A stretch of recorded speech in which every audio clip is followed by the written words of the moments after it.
Welcome to Film Trace. It's the second season of Film Trace. This is a podcast where we trace the life of a movie from conception to production, all the way to release and reception.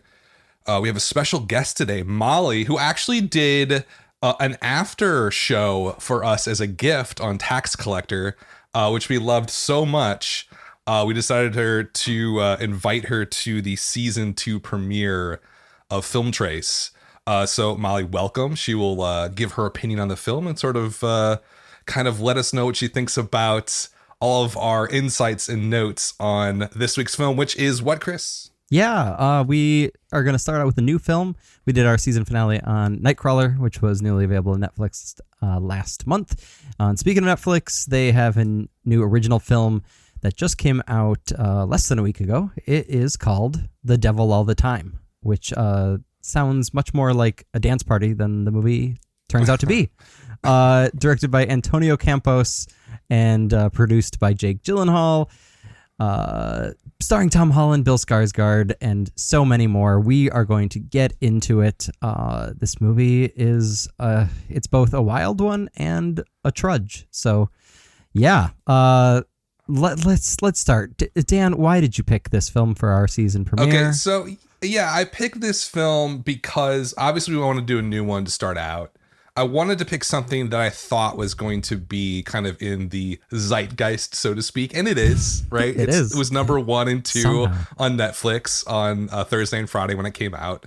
But I think for me personally, it was the style of the film, sort of Southern Gothic, I thought was very interesting. But more than anything was that cast, right? The cast is insane.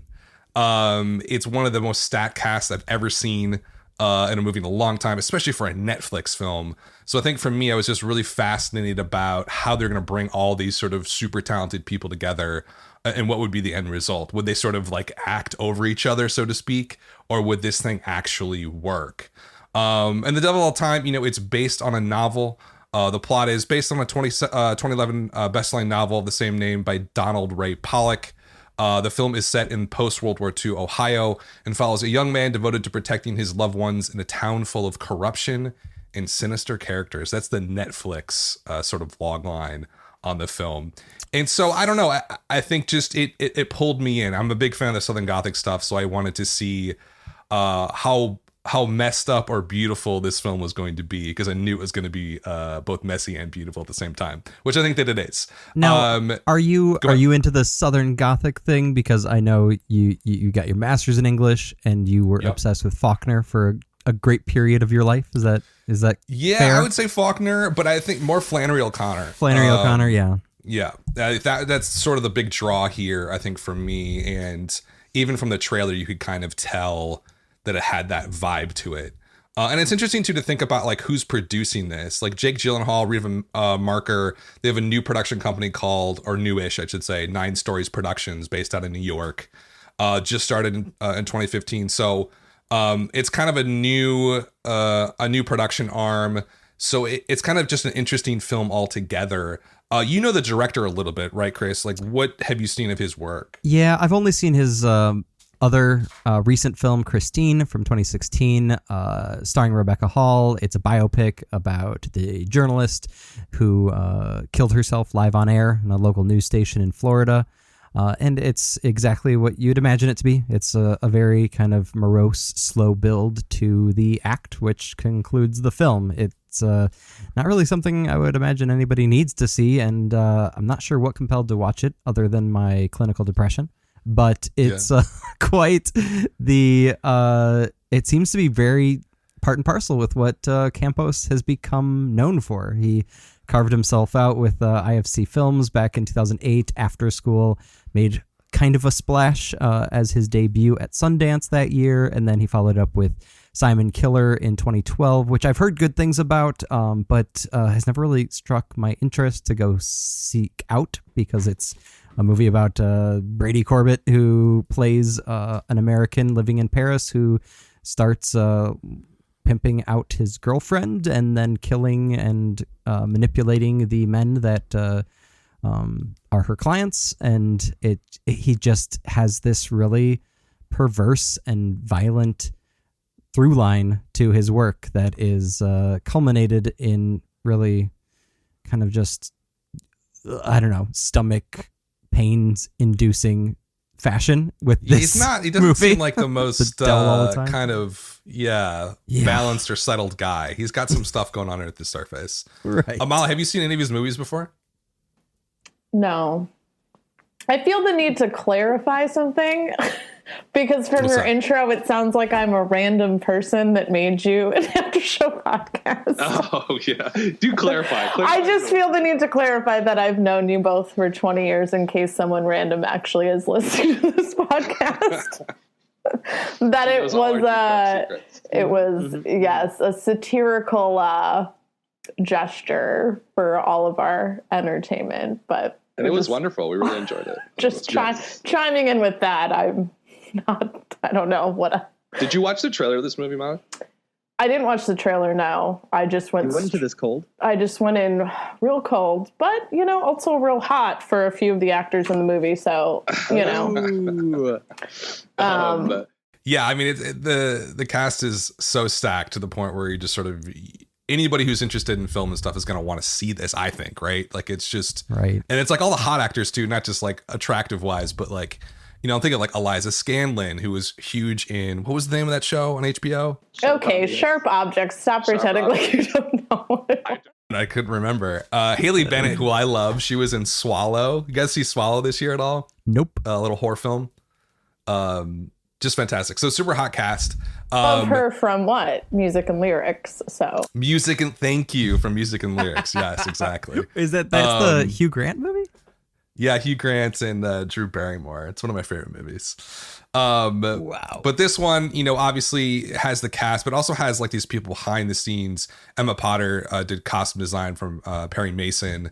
And is this true? The same guys that did The Rental, the music, Danny Benson and Sonder Jurens, I think his name is. Yeah, these guys are just like blowing up on the soundtrack circuit, and they scored all the episodes of Fear the Walking Dead and Ozark, and I'd say was probably one of the only things I enjoyed about this movie.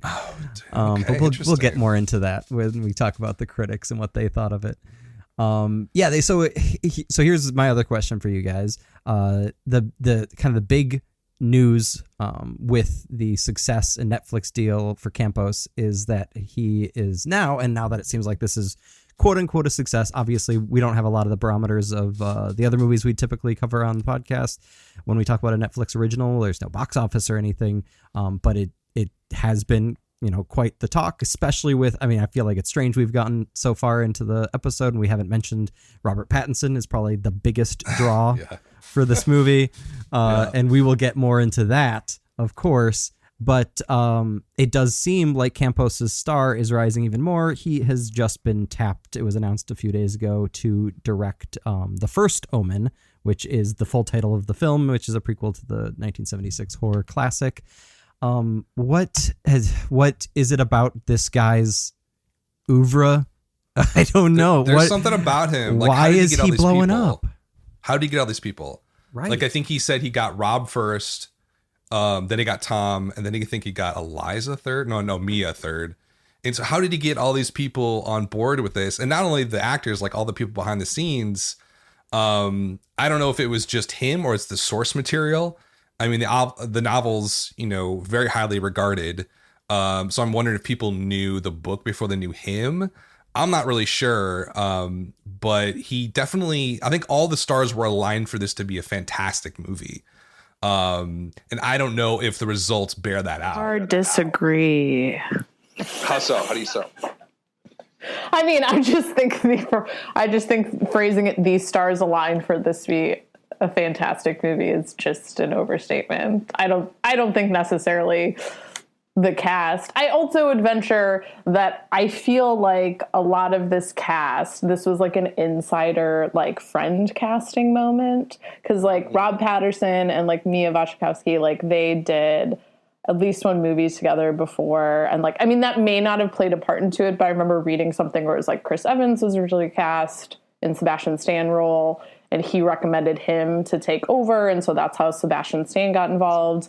So I like part of what strikes me is like that there was a little bit of maybe that as well. There was like a couple people on board and yes, the source material. And then it was like some of the other, there's like a couple of those other younger people that might have like got recommended, by somebody who was already cast kind of situation. I mean, it's interesting because you'd think that Tom Holland would have gotten involved because of Jake Gyllenhaal and them working on Spider-Man Far From Home together, but they actually found out on the set of Spider-Man Far From Home that they were going to be involved in the same movie next. Like, they talked on the set and Tom's like, hey Jake, what do you think about this movie as a Southern Gothic, blah blah blah, and Jake's like, wait, I think I'm producing that movie. So it's also just kind of like incestuous Hollywood happenstance, I think. And I really, it's bizarre because on the one hand, yeah, you look at that cast, especially considering all of the things that have happened, Sharp Objects and It and all that with Bill Skarsgård. And on the one hand, that's possible, but on the other hand, it does feel like just kind of a mess. Like, you've got this huge cast and you got this guy that somehow like finagled his way into Netflix, even though Christine had some plaudits, but really no awards and zero box office. It just feels like one of those things because he had that hit with 9 Stories. Whatever that movie's called, Martha May Marcine, whatever. Martha Marcy May Marlene. Thank you. But like that was his foothold, right? And so then that brings, it's just a domino effect, I feel. But yeah, I don't know if it's necessarily like this grand plan because the movie, to say the least, is a bit messy. So yeah, I mean, it's a bit messy. Well, let's talk about how this thing actually came to be. So essentially the story that I heard on one interview is that Antonio got the book from Randy Poster, who's another one of the producers, I think. And apparently he's a music supervisor, big into that. He got the book, says, you'll love this. He did love it. He knew that, he wanted to get his brother involved, Paulo Campos, who was a writer in general, but hadn't written a screenplay before. He gave him the book. Everybody loved the book. And they said, let's kind of do this movie together. I always found that that's interesting. Just right there, it's like, how does that happen? Yeah. Like, how does the guy who really started this whole process was Randy Poster. And so he got the other people involved, but like, I want to film some books. Like, how does that, he must have had enough cachet to basically go into a studio like Netflix and say, hey, I want to do this book adaptation. He must have got the thumbs up from the author, Pollock, to make it happen. But that whole part of it, sort of the line or journey from desire and having a piece of art that you want to adapt to actually making it happen, we don't really know that works, right? That's when we need to bring on Hendrix to sort of figure that out. One of our friends who works in the movie industry. So a pretty typical sort of start to a movie. Someone loves a book. It's really good. Let's try and do it. They probably got the actors involved after, optioning the script and stuff like that. It sounds like Campos was sort of drawn into, the themes of violence and sort of very specifically religious iconography and how people use religion to, try and help themselves through the world, and how it often fails them, and how other people use religion as deceptive and manipulative people to hurt others and control other people. So I think the intention here of sort of diving into this Southern Gothic tale that kind of has a noir edge to it, I think there's a lot of really good intention here. Would you guys agree with that? No. Yeah, no. Sorry, bro. Expand. I mean, go ahead, Chris. You first, Mom. No. You first. Oh, please. I mean, this is where I was like, this is part of like a larger rant that maybe part of it's for when you talk about the actual movie, but that's why I push back on the stars aligned for this to be a great thing, because I would argue the original problem is that I haven't read the book, but after watching that movie, because and the origin story, you could tell it was like everyone's really enamored with the book, right? And that sort of, I feel like there was something with the director I read too, where he was talking about how he's like only in first choice for the narrator was the author, and like he had to get him and like whatever. And so obviously it's very like the textual inspiration for this. It's the book itself. It's like, how can we make this book like literally into a movie? And I would argue that's like the first problem, because again, I have not read the book, but I can just tell this is a freaking book that shouldn't have been made into a movie, in the sense of like what I imagine the author may have done successfully in the book. does not translate onto the screen. And like, for the love, I mean, this is a personal pet peeve. I almost always hate narration in movies. Like, I don't think it works except for maybe like if a kid's movie or sort of like a fairy tale or this sort of like heightened magical realism thing. Like, narration in movies almost always makes me feel like you're super lazy. Like, you didn't have a strong vision for how to translate a book into a different form. And you're just sort of like relying on the book structure. Cause I could tell from the narration, I'm like, oh, I could imagine what this book is like and how some of these storylines were in the book and how much it fails in the movie. Yeah, that's a good point. Chris, what do you think? What is the intention and conception here? Do you think that like this is starting out on the right foot, or is it sort of a mistake from the start? Yeah, I totally agree with Molly. And, you know, the first thought I had as soon as I realized, and I watched the trailer, but I guess I really wasn't paying attention. But like in minute 10 or 15, I just felt so exhausted already by specifically the fact that obviously this was going to be a multi-generational story, which rarely works with movies. And also like knowing in advance, like, you know, the minute you press play, you see, you know, on the screen minus 2 hours and 18 minutes. And it just like, it like preempts your ability to enjoy the movie because you know, it's going to be a slog once you know those two factors. And so like the easy answer out, I think, would be like, why wouldn't they just like turn this into a mini series? But also still, I think that's like, you have to have the right tone in order for that to work, because like I mean, one of the quotes you had in our notes for today's episode was about, you know, how perhaps the novel got so much acclaim when it came out because it, you know, has elements of Cormac McCarthy, and it just felt like so much. It's just like, this is just like a much sicker Coen attempt at, you know, copying the Coen brothers, and it just did not feel like a place where I would want to hang out for multiple episodes either. So it's just like, I don't know. I mean, I don't know how many pages the book is, but it can't be it's got to be close to 6,000, and it does not feel like something that really like I would get much out of, other than like, yep, humanity was a problem from the start.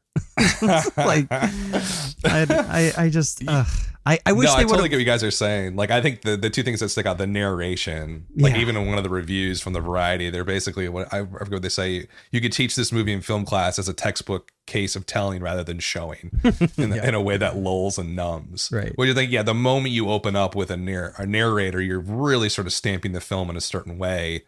And I think in a lot of ways with this movie, it doesn't necessarily. It kind of, in narration, what does it do? It sort of glues together a disparate narrative that wouldn't work without the narration. Right. And it's specifically the third person narration, right? Yeah. And you have to like have a really like good sense of like comedy.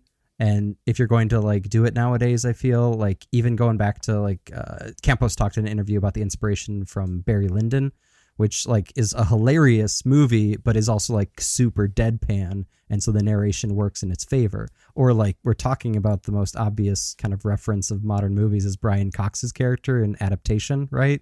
Where he specifically talks about narration as a crutch. And it's, you know, meta and funny because there's actually narration in the movie. Or if you're doing it in a first person sense, like a Terrence Malick movie, it feels, you know, more, you know, celestial and pretentious for like it purposely so that it ends up being like artistic and it's a certain style and tone. But I think that's one of Campos's key problems is like he is aping so many people that he just doesn't really find his voice as a filmmaker himself. Yeah. And so the narration was clearly like a very bold stylistic choice. In terms of like the other sort of production aspects to this film, the stuff that pops out to me, the look and feel of it is so specific. You know, shooting it on film instead of digital, which you had to fight for with Netflix. The budget here, what had to be south of 20 million. It's part of Netflix's indie division. And so it probably was not the easiest shoot in the world.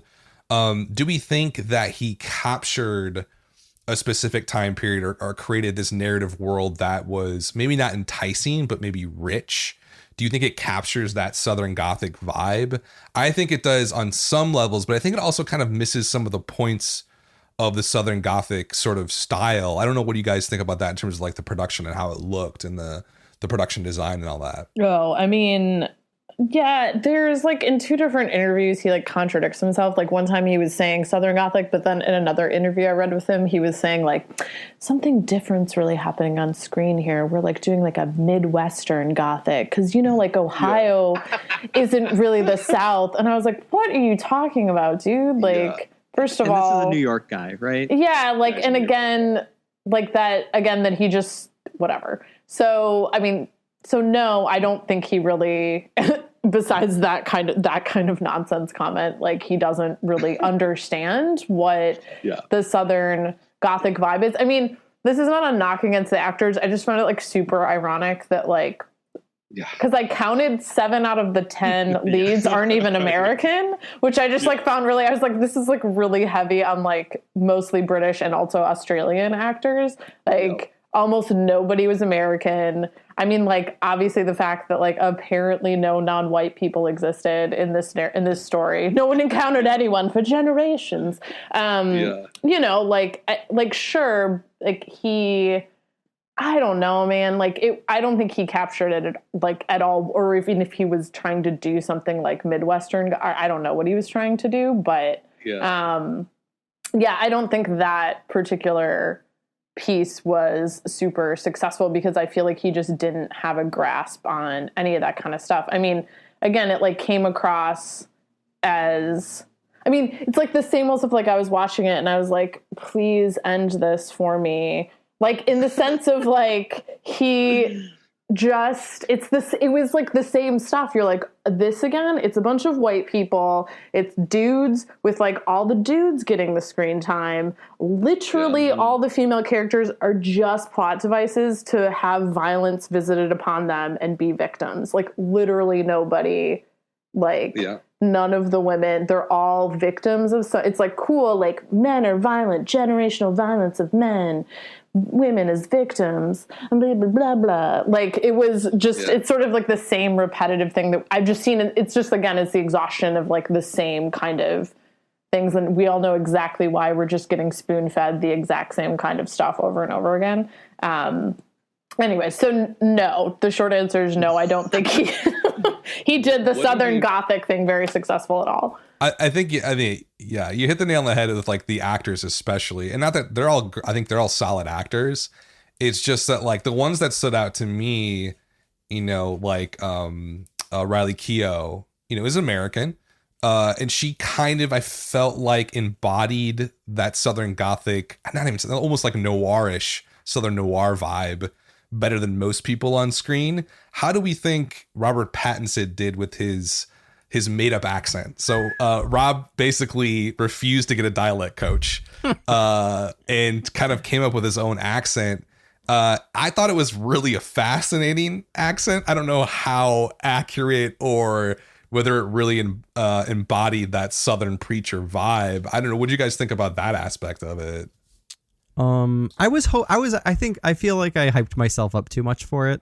Cause like I saw like probably the craziest thing in like a 2-minute Twitter clip, and I was just like, oh yeah, I'm ready. Let's watch this. And then that was just, and for the most part, like that was probably, you know, like that one scene, the sermonizing on the chicken livers was probably the most entertaining part. But then like, as soon as we realized that, you know, he's a rapist, it just really sucks all the fun out of it, to be honest. So yeah, I mean, there's not much fun going on in this movie. No. Molly, what'd you think about Robert Pattinson in this? Do you feel like he stood out? I did ask the Southern delegation, well, in this case it was the Louisiana delegation, what they thought of his accent, and they said they're like, I don't know where that's from, but that doesn't sound like, you know, whatever. So I think it was a bit, it was, you know, a sort of magical accent made up in Robert Pattinson, and it was very wandering scene to scene, very inconsistent. But yeah, I mean, can I just ask like a real quick question? Yeah, go for it. That when you brought up Riley Keough, and I agree that she was one of the like few sort of people that I felt like I was like, yes, I see you in this story or this environment, but are we supposed to believe that they were serial killers for like 18 years? Yeah, the timeline doesn't. Okay, I just was like, because I thought about that. I was like, so they met the same time that the Tom Holland's parents met. They like literally met the same day. Yeah. And then they're still murdering people when Tom Holland's like 18. And the thing is, they're clearly bad at it. Yes. Yeah, they're not very good. How were they murdering for 18 years? That's really long. And there's no way that Riley Keough looked like she aged 18 years. Yeah, the time part of it, I think, and also like how they had to shoot it. I don't think a lot of these actors were ever with each other, except that they had scenes together. Yep. Like obviously Tom and Rob had to be together for that one scene, but the rest of the cast was probably shot over that 45 days of period. They're like, it's all over the place. And I think that like, I don't know. I don't know if that led to that was a big issue in terms of stitching the film together. I think the problem probably was at the screenplay level. Not really being able to, I mean, is there kind of like wandering a bit more towards release maybe? Do you think there's a protagonist in this movie? Is there? I mean, I guess it's supposed to be Tom Holland because he's sort of like I think so, a somewhat bookend. He definitely gets the most screen time, right? I think out of like all the bajillion people in this movie, I feel like at the end, if you like, Tom Holland gets the most screen time. Especially if you add in his 9-year-old counterpart or whatever. Yeah. Oh yeah, that's true. Yeah. Also, like, what a waste! What a waste of Mia Wasikowska and like Haley Bennett. I was literally like, oh, that's it. Haley Bennett, especially. Yeah. No, both Mia Wasikowska was in less scenes than Haley Bennett. I think like had less dialogue. And also, can I just again point out, because I feel like that's my job here, is that like none of the women talk to each other in the entire film. Yep. And like nobody except for Riley Keough had a like. No female had a scene by themselves where it was like kind of from their perspective besides Riley Keough, and she's silent. She's just like looking at photographs. Yeah. Or I was going to say earlier when we brought up Riley Keough that like that one scene where she's like trying to decide whether or not to leave Jason Clarke. And like that, but like that was one of the few scenes in the movie where I was like, oh, I want to see where this goes. And then it just reverts back to the business as usual. And it's just so disappointing. But it almost feels like afterthoughts. Like they were like, I swear some of the time with these things, because this movie feels so, again, disjointed and like not doesn't have like a strong directorial or like story vision behind it. And like, so sometimes like those scenes, I swear to God, it was like somebody was like, oh, we should probably add some lady scenes. And then he was like, yeah. And then they like quickly shoot 3 scenes with Riley Keough, like get on that phone, sit in the car, look at some pics. Like, So let's figure out how the reception was here on this. Like critically, it's okay. Rotten Tomatoes score, all critics 65%, 63 score. Top critics is essentially the same, 67. A little bit higher, the actual score, 70 out of 100. Metacritic's pretty low at 54. It dropped a couple of points in the last few days. The Rotten Tomato audience score, again, this isn't verified, right? 86%. It's all Netflix interns. It's got to be Netflix interns. Or like Tom and Rob fans. I don't know. Yeah. Like I feel like there's a couple of people in this movie with some strong fan base. Yeah, I think you're right. Yeah, definitely. Letterboxd score of a 70, which is okay. That's kind of in between decent and good. IMDb 73. No cinema score because there's not enough. It was released in theaters about a week before, but there's no box office numbers. Yeah. I think probably New York and Los Angeles, maybe just for awards contention. Although I guess you don't need that this year. Yeah, so I don't know why they would do that. Metacritic audience score, I just toss this in there for fun, 79 out of 100. What do we make of these scores? I think the critics are kind of muted on it. They don't necessarily hate it. Do we trust these audience scores? And we have a couple of data points. If Letterboxd is at 70, that's a pretty good sign. That's probably not going to get brigaded by fans. Audience score is hard to tell on Rotten Tomatoes. Is there a divide between critics and the audiences? I mean, not according to these numbers. Well, I mean, the critics are lower at 65 and 67. And the Rotten Tomato audience score is at 86. I mean, that's a lot. That's a pretty significant difference. I don't know. I think that's fans. Especially with Rotten Tomatoes. I mean, maybe some of that stuff is like, people are hot for Rob and people are hot for Tom. You guys don't understand this. No, So as a high school teacher, I promise you. I mean, like, yeah, like if you haven't seen the clip of Tom Holland dancing to Rihanna's Umbrella on Lip Sync Battle from years ago, it is by far the most iconic thing he'll ever do. But like, I'm sure that is part of it here. I also just think, I mean, it's like, again, you watch these types of movies, and again, like where I'm just like, I'm exhausted by it because I'm like, I'm sick of these same, like, you know, story beats. And it's because these kind of movies, it's like, oh, Southern poor people who are like downtrodden, trudging, and like too religious, and it backfires on them. It's just like all the same really like kind of condescending stuff that, again, sometimes, again, where I could imagine if it's a book and you're sort of writing and like adding this texture to these characters and can kind of work in a different format. But like in movies like this, it just, but I feel like people, I have to recognize most people don't respond the same way I'm going to. They're going to see it like through their lens, which is like, wow, this feels prestigious, right? This feels gritty, or this feels like an important story or something because it's fancy people playing poor people with like sepia tone cinematography, right? Yeah.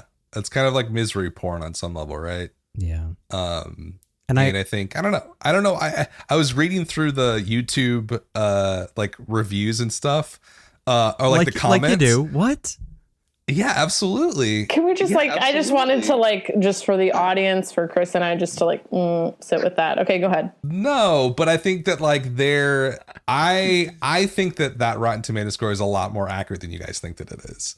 I think that there's a group of people who are seeing this movie and enjoying it.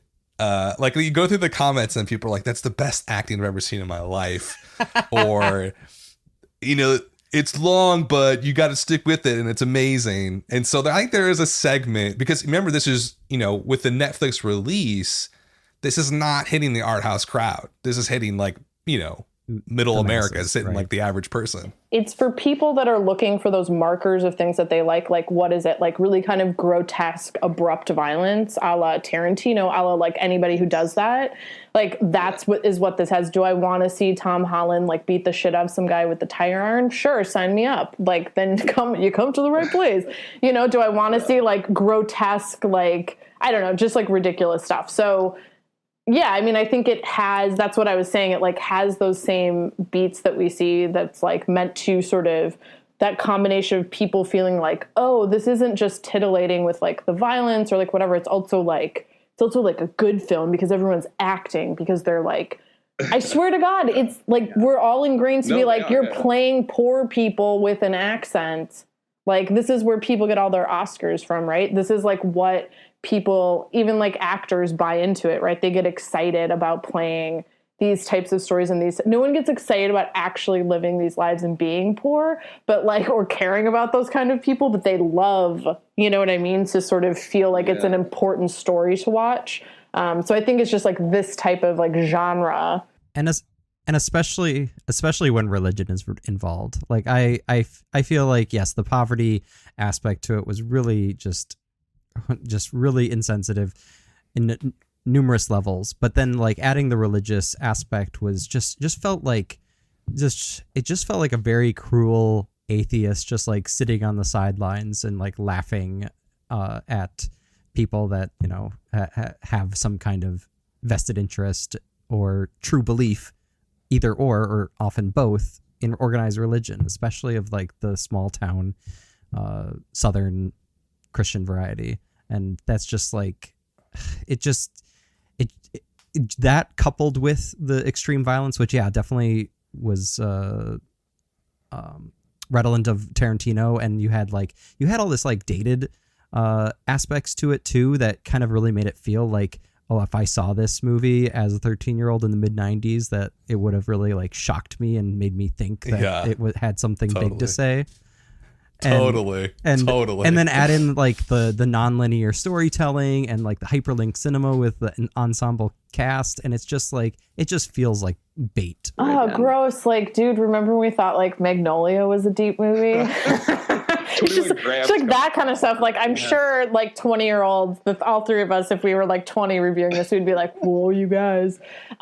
Changed my life like Vanilla Sky did. One of the quotes from one of the reviews you put in the notes was like, because I also feel like this too is like it's about religion, but again, it's this very sort of like, condescending, really like reductive version of like way people see religion. Like it's like a cautionary tragedy about putting your faith in the wrong men who cloak themselves in God when in fact the devil is inside them.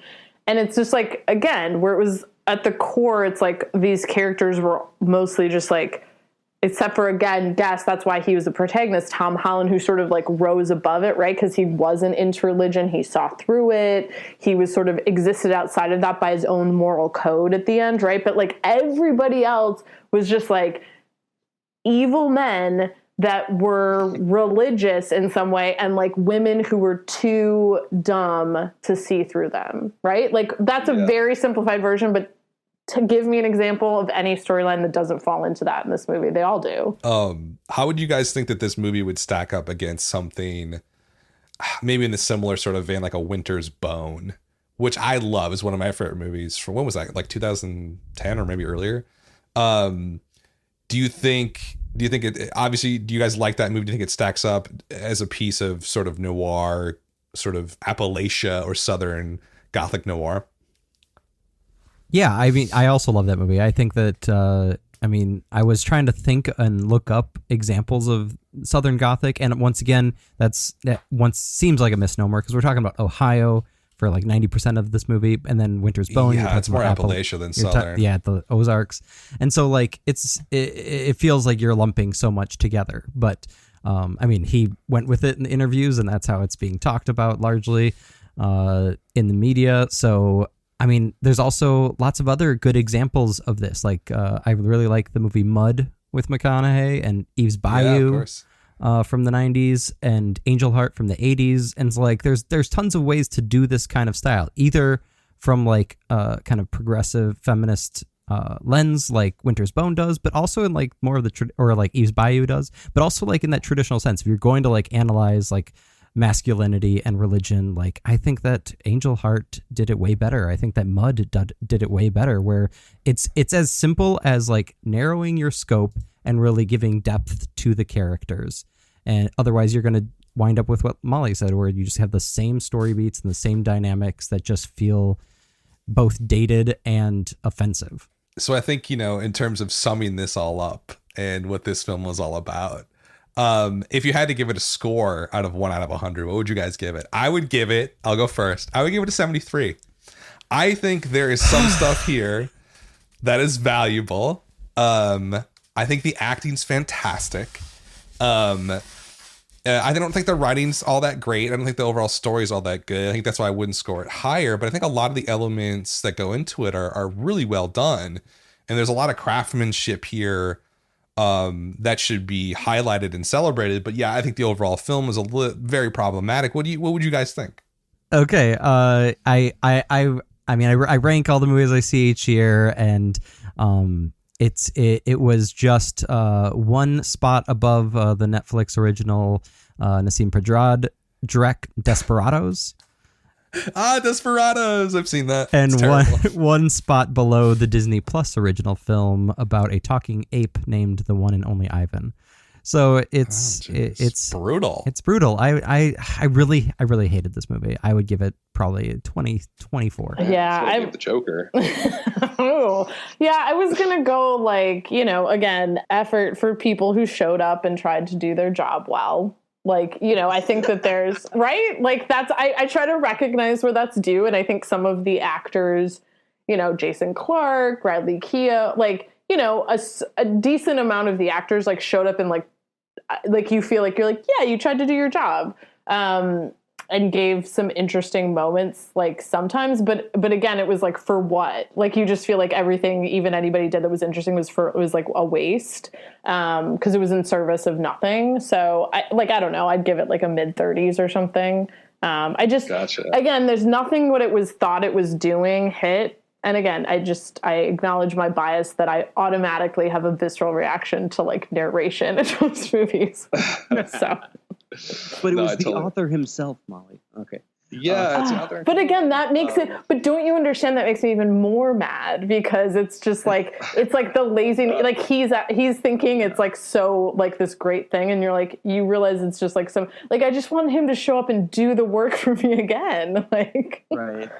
Okay, cool. So that's episode 1 of season 2. Molly, thank you for joining us. Yes, it was a blast.